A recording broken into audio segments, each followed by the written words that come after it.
The Zimbabwe Anti-Corruption Commission (ZACC) administration has come under scrutiny with a new analysis of the Auditor General's report by legal grouping Veritas showing that the Chapter 12 institution has been failing to account for public funds. Welcome back to Zim News Live YTS, where we give you latest updates about what's transpiring in Zimbabwe.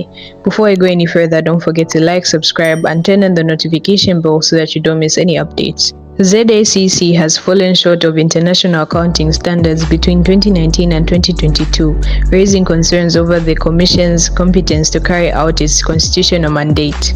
Previous reports have extensively revealed maladministration at ZACC, which has seen the body lose millions in United States dollars.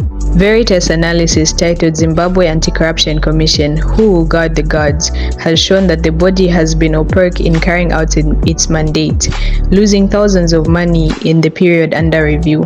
This is today's news about ZACC failing to account for funds. Let us know what you think in the comment section down below, and don't forget to like, subscribe, and turn on the notification bell so that you don't miss any updates.